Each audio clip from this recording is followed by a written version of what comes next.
지금부터 사위의 오만함과 딸의 외면에 맞서 가족을 지켜낸 저 엄정순의 뜨거운 복수 이야기가 시작됩니다. 지혜롭고 재미있는 인생 이야기를 위해 구독과 좋아요 부탁드립니다. 여러분의 응원이 큰 힘이 됩니다. 새벽 공기는 차갑지만 부엌의 열기는 언제나 다정했습니다. 전직 종가집 참모로 또 시장통 국밥집 주인으로 40년을 산 엄정순 여사는 오늘도 길들인 녹그릇을 닦으며 하루를 시작했어요.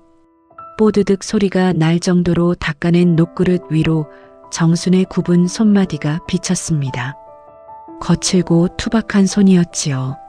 하지만 그 손은 홀로 된 정순이 딸 지혜를 교수로 키워낸 훈장이자 세상에서 가장 정직한 삶의 기록이었습니다.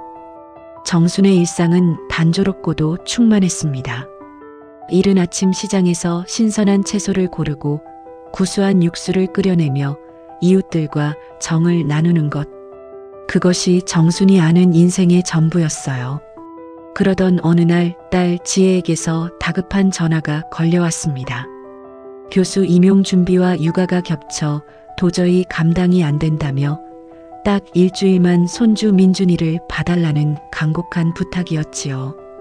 딸의 전화에 정수는 고민도 하지 않고 정든 가마솥불을 끄고 서둘러 짐을 쌌습니다. 보따리 안에는 딸이 좋아하는 호박전과 직접 짠 고소한 참기름, 그리고 아이의 밥을 담아줄 묵직한 녹그릇이 담겼어요. 정수는 이 보따리가 곧 자신의 마음이라 믿으며 서울행 버스에 몸을 실었습니다. 창밖으로 스치는 풍경이 낯선 회색빛으로 변했을 때 정순의 눈앞에 거대한 성벽 같은 아파트 정문이 나타났습니다.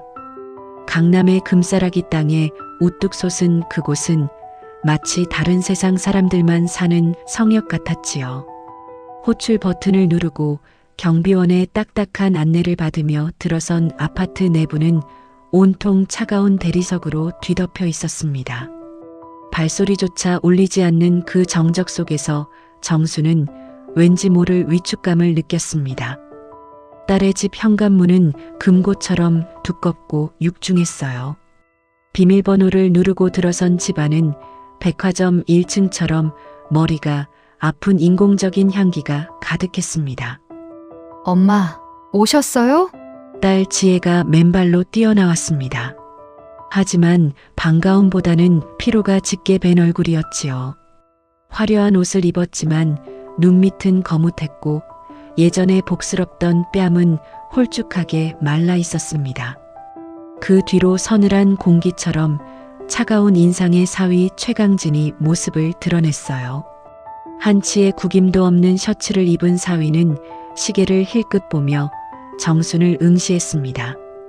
아니, 정순이 아니라 정순의 발치에 놓인 해진 보따리를 보고 있었지요. 사위가 입을 열었습니다. 목소리는 깍듯했으나 얼음장처럼 차가웠어요. 장모님, 여기까지 오시느라 고생은 하셨습니다만 이 짐들은 뭡니까? 정수는 멋쩍게 웃으며 보따리를 풀어 보였습니다. 최서방, 자네 기운 좀 차리라고 참기름도 좀 짜오고 우리 손주 밥 먹일 녹그릇도 좀 챙겨왔네.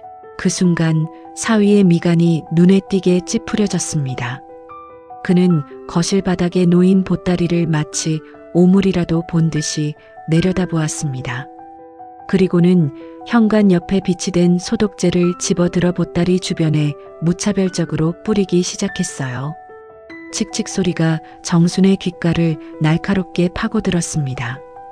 어머니, 이 집 바닥은 이태리에서 직접 봉수해온 고가의 대리석입니다. 이런 시장 바닥을 묻은 짐은 소독 전엔 드릴 수 없어요. 그리고 이 녹그릇 말입니다. 이런 낡은 쇠붙이는 세금 번식의 온상입니다. 민준이한테는 유기농 전용 식기만 사용하니 이건 도로 가져가시지요. 정수는 소독액이 묻은 보따리를 멍하니 바라보았습니다. 평생을 자부심으로 닦아온 녹그릇이 한순간에 낡은 쇠붙이가 되어버린 순간이었지요. 딸 지혜는 남편의 기에 눌려 아무 말도 하지 못한 채 고개를 숙이고 있었습니다. 오히려 사위의 눈치를 보며 정순의 팔을 잡아 끌었지요. 엄마, 제발. 강진 씨 결벽증 있는 거 알잖아. 그냥 시골 티 내지 말고 조용히 좀 있어줘. 딸의 입에서 나온 그 말은 정순의 심장에 날카로운 가시가 되어 박혔습니다. 평생 시장 바닥에서 먼지를 마시며 키운 딸이었어요. 그 대학 등록금도 유학 자금도 모두 그 시골 티나는 국밥을 팔아 만든 것이었는데 말입니다. 저를 말리는 딸의 팔에 선명히 자리 잡고 있는 멍 자국이 보였습니다. 지혜야, 이 멍 자국은 뭐냐? 어쩌다 이런 거야? 딸은 사위의 눈치를 보더니 고개를 숙이며 말했습니다. 식탁에 부딪힌 거야. 아무것도 아니니까 엄만 신경 쓰지 마. 저녁 식사 시간은 더욱 고역이었습니다. 사위는 정순이 정성껏 준비한 음식에는 손도 대지 않았고 정순이 말을 붙일 때마다 어머니는 잘 모르시겠지만 이라며 무시 섞인 말투로 선을 그었습니다.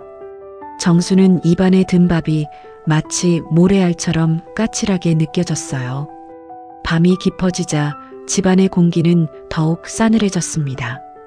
사위는 서재로 들어가 문을 걸어 잠갔고 딸은 거실 소파에 앉아 멍하니 천장만 바라보았습니다. 정수는 손주 민준이의 방으로 향했습니다. 아이라도 안아주면 이 서러움이 조금은 녹을까 싶었지요. 하지만 방 안에서 들려오는 민준이의 웅얼거림에 정수는 문고리를 잡은 채 멈춰 서고 말았습니다. 7, 3, 9. 아빠, 나 숫자 다 외웠어. 틀리면 엄마 아파? 나 무서워. 아이의 목소리는 잠꼬대라기엔 너무나도 선명하고 절박했습니다. 6살 아이의 입에서 나올 법한 이야기가 아니었지요. 정수는 직감했습니다.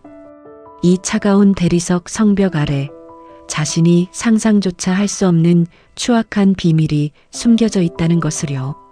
정수는 어둠 속에서 자신의 투박한 손을 가만히 내려다보았습니다. 사위가 뿌린 소독액 냄새가 여전히 코끝을 맴돌았어요. 억울함에 눈물이 솟구쳤지만 정수는 입술을 굳게 깨물었습니다. 이제 단순한 육아 도우미로 이 집에 머물 수는 없게 되었습니다. 내 딸의 멍 자국과 내 손주의 공포, 그리고 나를 향한 이 멸시의 대가를 반드시 치르게 하리라. 정순의 눈빛이 녹그릇의 광채처럼 날카롭게 빛나기 시작했습니다. 이 얼음성 같은 집을 녹여버린 뜨거운 육수는 이제부터 끓기 시작할 참이었어요. 민준이의 잠꼬대는 단순한 잠투정이 아니었습니다. 어둠 속에서 들려온 아이의 숫자는 마치 누군가 목을 조르는 듯 절박했지요. 정수는 밤새 잠을 이룰 수 없었습니다. 거실에 깔린 대리석의 향기가 방 안까지 스며드는 것 같았어요. 날이 밝자마자 정수는 딸 지혜의 안색을 살폈습니다. 하지만 지혜는 정순과 눈을 마주치지 않았습니다. 그저 로봇처럼 식탁 위를 닦고 또 닦을 뿐이었지요. 오전 내내 사위 최강진은 서재에서 나오지 않았습니다. 정수는 아이와 놀아주는 척하며 슬쩍 물었지요. 우리 똥강아지 어젯밤에 자면서 숫자를 세더라? 아빠랑 하는 재미있는 놀이야. 그러자 민준이의 얼굴이 순식간에 하얗게 질렸습니다. 아이는 들고 있던 장난감 로봇을 떨어뜨리며 정순의 옷자락을 꽉 쥐었지요. 할머니, 아빠가 말하지 말랬어. 이거 비밀번호 틀리면 로봇 군단이 엄마를 잡아간대. 무서워. 할머니, 나 숫자 잊어버리면 어떡해? 아이는 거의 울먹이며 정순의 품으로 파고들었습니다. 6살 아이가 감당하기엔 너무나 무거운 공포가 그 작은 어깨에 지워져 있었어요. 정수는 아이를 달래며 서재 쪽을 바라보았습니다. 굳게 닫힌 문 너머에서 사위의 낮은 전화 통화 소리가 들려왔습니다. 평소의 신사적인 말투는 간대없고 누군가를 거칠게 몰아세우는 서늘한 목소리였지요. 정수는 참을 수 없었습니다. 내 딸과 손주가 이 화려한 감옥에서 말라가고 있는 것을 더는 보고만 있을 수 없었지요. 정수는 지혜를 부엌으로 불렀습니다. 지혜야, 너 엄마 똑바로 봐라. 너 손목에 그 멍 식탁에 부딪힌 거 아니지? 그리고 민준이 저 어린 것한테 무슨 숫자를 외우게 시키는 게야? 최서방, 저 사람 대체 무슨 일을 하고 다니는 거니? 지혜의 손이 미세하게 떨렸습니다. 지혜는 씻던 그릇을 툭 내려놓으며 날카롭게 쏘아붙였지요. 엄마, 제발 좀. 엄마가 뭘 안다고 그래? 강진 씨 요즘 큰 프로젝트 때문에 예민해서 그래. 우리가 다 잘 살자고 하는 일이야. 제발 시골에서 하던 것처럼 참견 좀 하지 마. 잘 살자고? 애가 밤마다 숫자를 읊으며 벌벌 떠는데 이게 잘 사는 거냐? 너 옛날에 아비 노름빚에 쫓길 때 엄마가 어떻게 너 지켰는지 잊었어? 그때 서재 문이 열리고 최강진이 걸어 나왔습니다. 그는 이미 모든 대화를 들은 듯 입가에 비열한 미소를 띠고 있었지요. 그는 정순의 앞으로 천천히 다가와 섰습니다. 정순의 키보다 훨씬 큰 그가 내뿜는 위압감이 거실을 압도했습니다. 어머니, 제가 말씀드렸죠? 제 집에는 제 방식이 있습니다. 어머니는 그저 민준이 밥이나 챙겨주시면 됩니다. 그런데 자꾸 선을 넘으시네요. 최강진은 지혜의 어깨를 거칠게 감싸쥐었습니다. 지혜는 움찔하며 몸을 떨었지만 남편의 손길을 거부하지 못했습니다. 최강진이 정순을 내려다보며 나지막이 은조렸습니다. 어머니가 평생 만져보지도 못할 돈이 이 집 벽 너머에 있습니다. 그 돈이 우리 지혜 교수 자리를 만들고 민준이 미래를 만드는 겁니다. 무식한 노인네 오지랖 때문에 그 미래가 망쳐지는 꼴 저 못 봅니다. 정수는 기가 막혔습니다. 사위의 눈은 이미 인간의 것이 아니었습니다. 탐욕에 절어번뜩이는 짐승의 눈이었지요. 정수는 딸을 바라보며 마지막 기대를 걸었습니다. 지혜야, 너 정말 이럴 거니? 엄마 말이 틀려?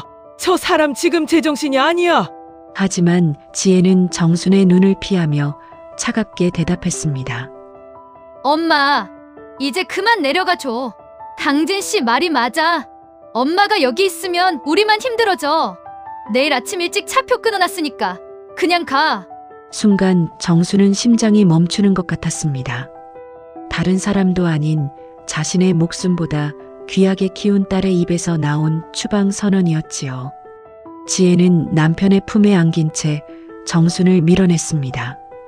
그것은 단순한 거절이 아니라 배신이었습니다. 정순이 평생을 바쳐 쌓아온 모성이라는 공든 탑이 단 한마디에 무너져 내렸습니다. 최강진은 승리자의 미소를 지으며 서재로 돌아갔고 지혜 역시 안방으로 들어가 문을 닫아버렸습니다. 넓고 화려한 거실에 정순 홀로 남겨졌지요. 대리석 바닥에 비친 자신의 모습이 너무나 초라하고 보잘것없어 보였습니다. 정수는 현관 옆에 소독약이 뿌려진 채 방치된 자신의 보따리를 보았습니다. 사위에게 멸시당하고 딸에게 버림받은 정순의 삶이 그 보따리 속에 구겨져 있었지요. 정수는 부들부들 떨리는 손으로 가슴을 쥐어짜며 소리 없는 오열을 삼켰습니다. 억울했습니다. 평생을 시장통 좌판에서 멸시받으면서도 오직 자식 하나 잘 되길 바라며 버텨온 세월이었습니다. 그런데 돌아온 것은 정신 이상자 취급과 냉대뿐이었지요. 내가 너를 어떻게 키웠는데, 내가 너를 어떻게... 절망의 끝에서 정순의 눈빛이 변하기 시작했습니다. 슬픔으로 젖어있던 눈동자에 차갑고 단단한 기운이 서렸지요. 정수는 바닥에 떨어진 녹그릇을 집어들었습니다. 비록 발로 차여 찌그러졌지만 녹그릇은 여전히 묵직한 존재감을 내뿜고 있었습니다. 정수는 결심했습니다. 내일 아침 순순히 쫓겨나지 않을 것입니다. 도망치듯 시골로 내려가 평생 가슴에 한을 품고 살지 않을 것입니다. 저들이 그토록 신봉하는 저 차가운 숫자의 성벽을 평생 불 앞에서 달궈진 자신의 투박한 손으로 무너뜨려 주겠노라 다짐했습니다. 오냐, 최서방. 내 놈이 나를 버린 걸 뼈저리게 후회하게 해주마. 정수는 찌그러진 녹그릇을 소매로 닦았습니다. 닦고 또 닦아내자 희미한 달빛 아래 녹그릇의 날카로운 광채가 정순의 얼굴을 비추었습니다. 그것은 복수의 시작을 알리는 서늘한 서막이었지요. 내일 아침 정수는 짐을 싸는 대신 사위의 목줄을 쥘 칼날을 갈기 시작했습니다. 정수는 이튿날 아침 딸 지혜가 끊어준 기차표를 조용히 찢어 쓰레기통 깊숙이 밀어 넣었습니다. 어제까지만 해도 서러움에 떨리던 손이 이제는 기이할 정도로 평온했습니다. 사위 최강진은 장모가 당연히 짐을 싸서 나갔으리라 믿고 평소보다 일찍 출근했지요. 딸 지혜 역시 민준이를 유치원에 보내고는 마음이 불편한 듯 서둘러 집을 비웠습니다. 텅 빈 펜트하우스, 정수는 그제야 집안의 정적을 온몸으로 느꼈습니다. 오냐, 나를 무식하다 했더냐. 글자는 몰라도 사람 속 뒤집는 법은 40년 시장 바닥에서 도가 텄느니라. 정수는 부엌 찬장을 열어 자신이 가져온 녹그릇들을 꺼냈습니다. 사위가 세균 덩어리라며 내팽개꼈던 그 녹그릇들입니다. 정수는 행주에 치약을 묻혀 그릇들을 하나하나 닦기 시작했습니다. 뽀득뽀득 소리가 고요한 거실을 채웠지요. 그것은 청소가 아니라 정순만의 의식이었습니다. 광을 낸 녹그릇의 매끄러운 표면은 이제 거실 구석구석을 비추는 거울이 되었습니다. 정수는 녹그릇의 반사광을 이용해 사위의 서재 입구를 살폈습니다. 어젯밤 사위가 금고를 확인하던 모습을 떠올렸지요. 정수는 서재로 향했습니다. 사위는 장모가 서재 근처에는 얼씬도 못할 것이라 자신했는지 문을 잠그지 않았습니다. 서재는 숨이 막힐 정도로 정돈되어 있었습니다. 모든 서류는 각이 잡혀 있었고 먼지 하나 보이지 않았지요. 정수는 책상 밑 파쇄기를 열었습니다. 그 안에는 국수 가락처럼 잘린 종이들이 가득했습니다. 정수는 미리 준비한 비닐봉지에 그것들을 조심스럽게 옮겨 담았습니다. 시장에서 콩나물 대가리를 다듬던 인내심으로 정수는 며칠 밤낮이 걸리더라도 이 종이 조각들을 맞추리라 다짐했습니다. 그때 현관벨이 울렸습니다. 정수는 가슴이 철렁 내려앉았지만 태연하게 문을 열었습니다. 문 앞에는 가스 검침원 옷을 입은 낯익은 얼굴이 서 있었습니다. 어머니, 접니다. 광수. 정순의 국밥집 단골이자 1년 전 은퇴한 강력계 형사 박광수였습니다. 정수는 어젯밤 몰래 그에게 짧은 문자를 남겼었지요. 도와다오. 내 새끼가 죽어간다. 광수는 정순의 얼굴을 보자마자 사태의 심각성을 읽어냈습니다. 어머니, 안색이 왜 이리 안 좋으십니까? 그놈이 정말 아이를 도구로 씁니까? 광수야, 내 말 똑똑히 들어라. 그놈 미친놈이다. 민준이가 밤마다 읊는 그 번호 단순한 비밀번호가 아니야. 장부랑 대조해보면 분명 구린 구멍이 나올 게다. 정수는 서재에서 챙긴 파쇄종이 봉투를 광수에게 건넸습니다. 광수는 무겁게 고개를 끄덕이며 정순의 거친 손을 꽉 잡았습니다.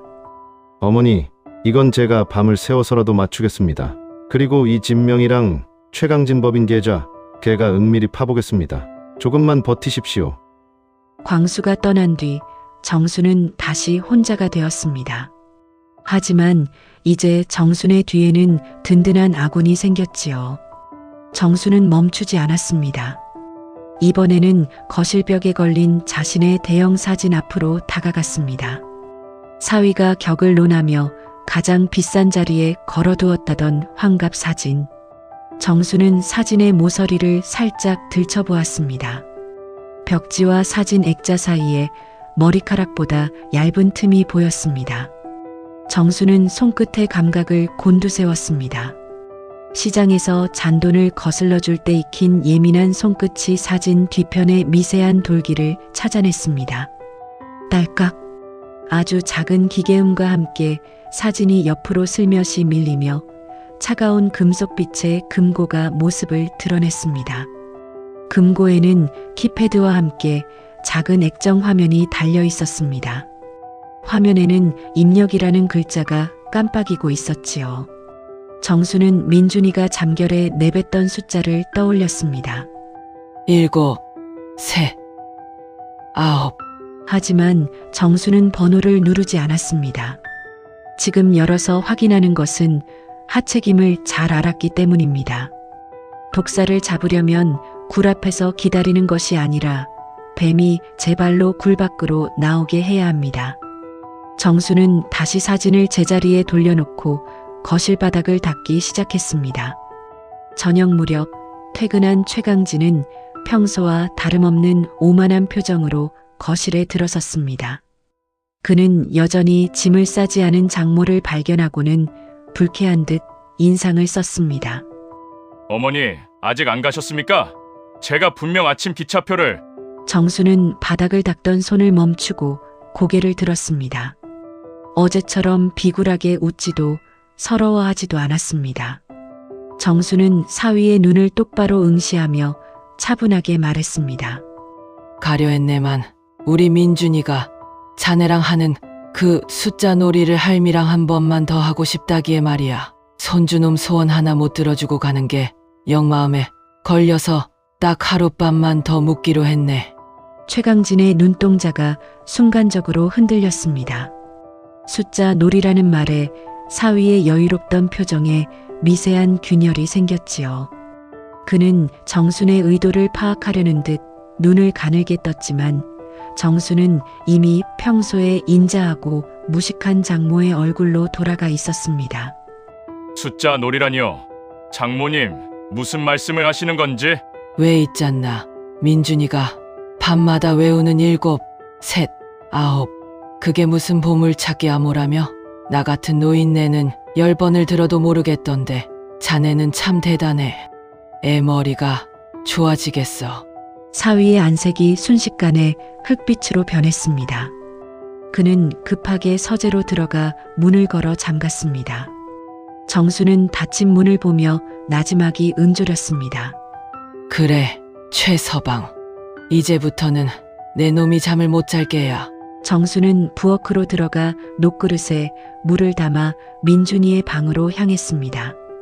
아이의 머리를 쓰다듬으며 정수는 다짐했습니다.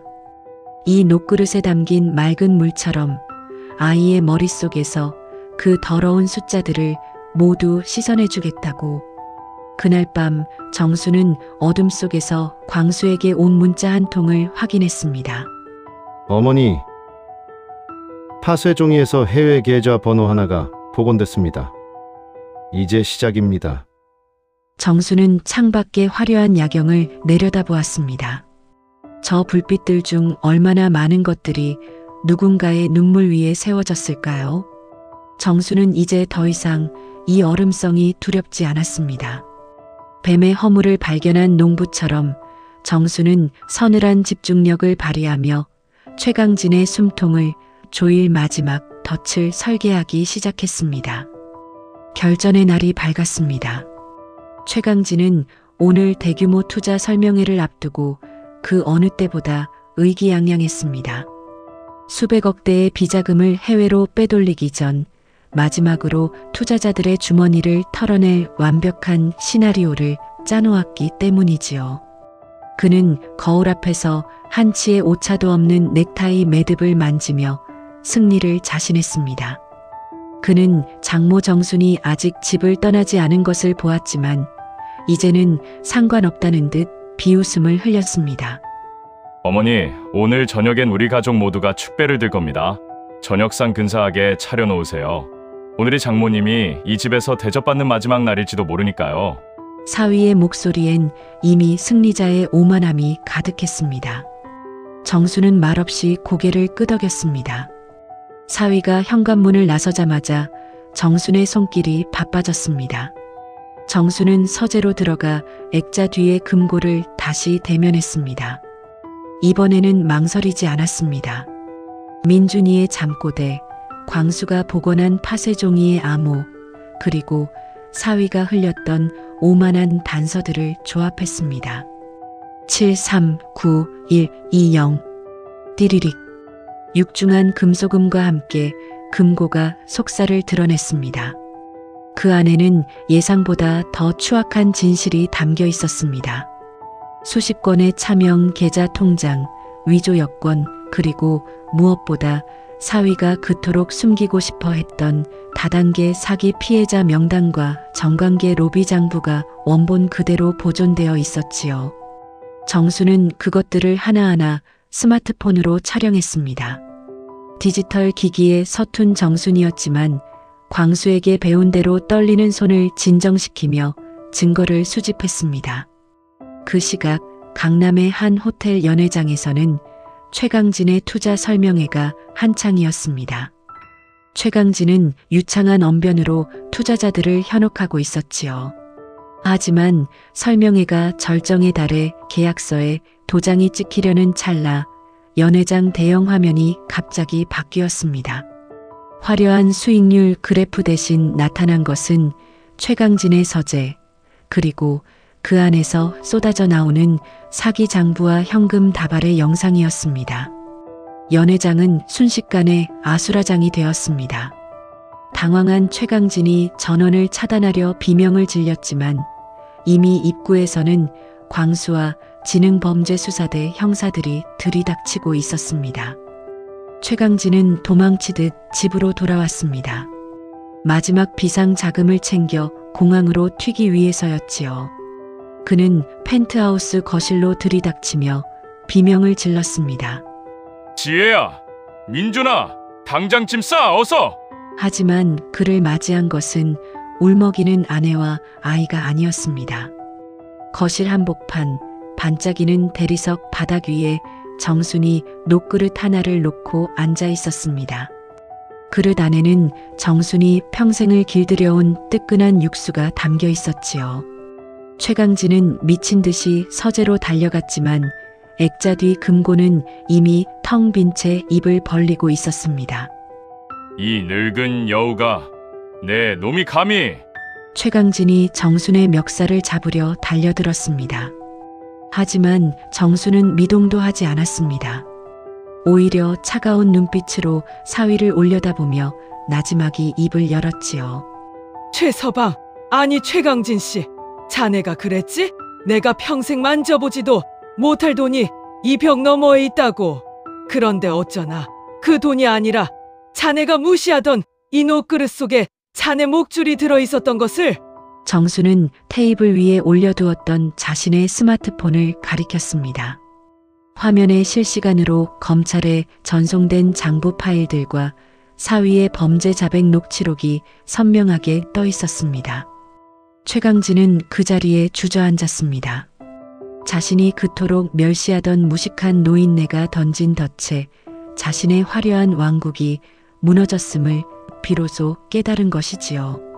그때 거실 문이 열리고 광수와 형사들이 들이닥쳤습니다. 철컥. 최강진의 매끄러운 손목에 차가운 수갑이 채워졌습니다. 그 소리는 펜트하우스의 정적을 깨는 승리의 종소리 같았습니다. 지혜는 거실 구석에서 민준이를 안고 오열했습니다. 자신의 눈을 가렸던 허영과 두려움이 얼마나 끔찍한 결과를 초래했는지, 어머니의 투박한 손이 아니었다면 자신의 아들이 어떤 괴물이 되었을지를 깨달으며 딸은 바닥에 머리를 묻었습니다. 정수는 수갑을 찬 채 끌려나가는 최강진의 앞을 막아섰습니다. 그리고는 손에 쥐고 있던 녹그릇을 그의 발치에 내려놓았습니다. 최서방, 자네는 이 그릇이 세균 덩어리라 했지? 아니네. 이 그릇은 거짓을 담으면 스스로 빛을 잃고 진실을 담으면 사람을 살리는 법이지. 자네가 버린 그 격식이 자네를 가두는 창살이 된 게야. 밥값 못하는 인간은 밥그릇 가질 자격도 없는 법이지. 최강진은 고개를 들지 못했습니다. 화려한 넥타이는 풀어 헤쳐졌고 그가 그토록 자랑하던 격은 대리석 바닥에 흩뿌려진 소독약 냄새와 함께 악취로 변해 있었습니다. 사위가 연행되고 형사들이 떠난 뒤 펜트하우스에는 다시 정적이 찾아왔습니다. 하지만 이전의 차가운 침묵이 아니었습니다. 정수는 바닥에 주저앉은 딸 지혜의 어깨를 감싸 안았습니다. 일어나, 지혜야. 이 화려한 껍데기는 다 타버렸어도 내 손이랑 발은 멀쩡하지 않느냐. 다시 시작하면 된다. 정직하게 땀 흘려 끓인 국밥 한 그릇이면 세상 어디서든 내 아들 밥은 안 굶긴다. 정수는 민준이를 품에 안았습니다. 아이의 머릿속을 괴롭히던 지옥 같은 숫자들이 이제는 다 지워졌기를 바라며 정수는 아이의 귓가에 따뜻한 노래를 불러주었습니다. 정희는 거창한 곳에 있지 않았습니다. 그것은 시장 바닥의 투박한 손마디에 자식을 지키려는 어미의 집요함에 그리고 진실을 담아내는 묵직한 녹그릇 속에 숨어 있었습니다. 펜트하우스 거실 창밖으로 노을이 지고 있었습니다. 그 붉은 빛은 이제 막 얼음성에서 풀려난 한 가족의 새로운 시작을 축복하는 듯 따스하게 거실을 채웠습니다. 최강진이 구속된 후 그가 쌓아 올린 화려한 유리 성벽은 단 일주일 만에 가루가 되어 흩어졌습니다. 모든 자산은 범죄 수익으로 간주되어 동결되었고 펜트하우스 현관문에는 빨간 압류 딱지가 붙었습니다. 사람들은 비정한 사기꾼의 몰락에 박수를 보냈지만 남겨진 가족의 현실은 시린 겨울바람 같았습니다. 정수는 딸 지혜와 손주 민준을 데리고 다시 시골 자신의 낡은 빌라로 내려왔습니다. 압구정의 대리석 바닥 대신 누렇게 뜬 장판이 깔린 방이었지요. 하지만 민준은 서울에서보다 더 깊고 평온한 잠을 잤습니다. 더 이상 숫자를 외우지 않아도 되었고 할머니의 거친 손등 위에서 장난감을 굴리며 아이답게 웃었습니다. 그로부터 1년이라는 시간이 흘렀습니다. 정수는 다시 국밥집 가마솥 앞에 섰습니다. 딸 지혜는 화려한 교수 직함 대신 앞치마를 둘렀지요. 처음엔 남들의 시선에 고개를 숙였던 지혜도 이제는 정직하게 땀 흘려 쟁반을 나르는 법을 배우며 얼굴의 생기를 되찾았습니다. 어느 비 내리는 오후였습니다. 면회 한번 오지 말라던 정순의 엄포에도 불구하고 형 집행 정지로 잠시 풀려난 최강진이 국밥집 문을 열고 들어섰습니다. 수감 생활의 고초 탓인지 그 오만하던 눈빛은 간대없고 낡은 외투를 걸친 어깨는 한없이 초라해 보였습니다. 최강진은 가게 구석진 자리에 앉아 고개를 숙였습니다. 정수는 말없이 김이 모락모락 나는 국밥 한 그릇을 그의 앞에 내려놓았습니다. 자신이 그토록 멸시했던 세균 덩어리라 비웃던 그 투박한 녹그릇에 담긴 밥이었지요. 최강진은 숟가락을 들지 못하고 어깨를 떨었습니다. 뜨거운 국물 기운이 올라오자 억눌러왔던 울음이 터져나왔습니다. 어머니, 죄송합니다. 제가 정말 짐승보다 못한 짓을 했습니다. 그 돈이 뭐라고 내 자식 머릿속에 치욕을 심고 장모님 가슴에 대못을 박았는지 죽고 싶을 만큼 후회됩니다. 그는 바닥으로 내려와 정순의 발치에 무릎을 꿇었습니다. 화려한 외제 차키를 흔들던 손은 이제 상처투성이었고 그의 눈에선 탐욕 대신 진심 어린 참회의 눈물이 뚝뚝 떨어졌습니다. 지혜는 주방 입구에서 그 광경을 보며 소리 없이 눈물을 훔쳤습니다. 정수는 그런 사위, 아니 이제는 남남보다 못한 그 사내를 내려다보았습니다. 미움과 증오가 없었다면 거짓말이겠지요. 하지만 정수는 무너진 인간의 가련함을 외면하지 않았습니다.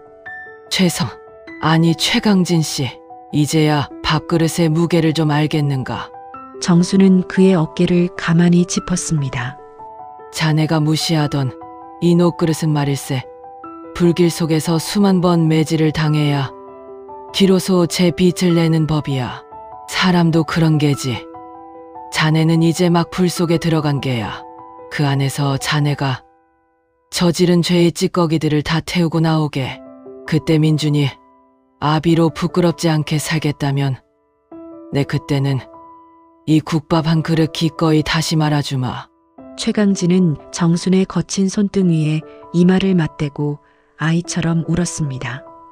그것은 굴복이 아니라 비로소 인간으로 돌아온 자의 첫 번째 통곡이었습니다. 정수는 그를 일으켜 세우지 않았습니다. 충분히 울고 충분히 아파해야 새살이 돋는다는 것을 삶의 경륜으로 알았기 때문입니다. 정수는 다시 주방으로 들어가 가마솥을 저었습니다. 뜨거운 김이 가게 안을 가득 채우며 차가웠던 창문을 하얗게 덮었습니다. 인생이란 참으로 묘한 것이지요. 죽을 것처럼 괴롭던 배신도 목숨보다 소중했던 명예도 흐르는 시간 속에서는 한낱 물거품에 불과했습니다. 남는 것은 오직 정직하게 일궈낸 소박한 일상과 서로의 상처를 보듬어주는 온기뿐이라는 것을 정수는 다시금 깨달았습니다. 비가 그치고 유치원에서 돌아온 민준이 할머니 하고 외치며 가게 안으로 뛰어들어왔습니다. 아이의 해맑은 웃음소리가 국밥집의 구수한 냄새와 어우러져 평화롭게 울려 퍼졌습니다. 정수는 아이를 품에 안고 밖을 내다보았습니다. 이제 정순의 눈앞에는 강남의 차가운 야경 대신 비온 뒤 맑게 갠 하늘 아래 옹기종기 모여있는 시장 골목의 다정한 불빛들이 펼쳐져 있었습니다. 정수는 창밖을 보며 미소 지었습니다. 억울했던 세월도 날카로웠던 복수의 칼날도 이제는 따스한 녹그릇의 온기로 변해 있었습니다. 그녀는 수만 번 닦아온 녹그릇을 한 번 더 행주로 매만졌습니다. 그 매끄러운 표면 위로 모진 풍파를 견뎌내고 비로소 평온을 찾은 한 노년의 고귀한 얼굴이 비쳤습니다. 잘못된 것을 바로잡고 다시 사랑할 기회를 얻은 삶. 그것보다 더 큰 성공은 없었습니다. 정순의 눈가에 뜨겁고 맑은 눈물 한 줄이 조용히 흘러내렸습니다. 그것은 슬픔이 아니라 인생이라는 긴 여정을 무사히 건너온 자만이 흘릴 수 있는 안도와 용서의 눈물이었습니다. 오늘도 정순 여사의 국밥집 가마솥은 펄펄 끓어오릅니다. 사람을 살리는 그 따뜻한 기운이 세상의 모든 차가운 숫자를 녹여버릴 듯이 말입니다. 지혜롭고 통쾌한 저 엄정순의 복수 이야기는 여기까지입니다.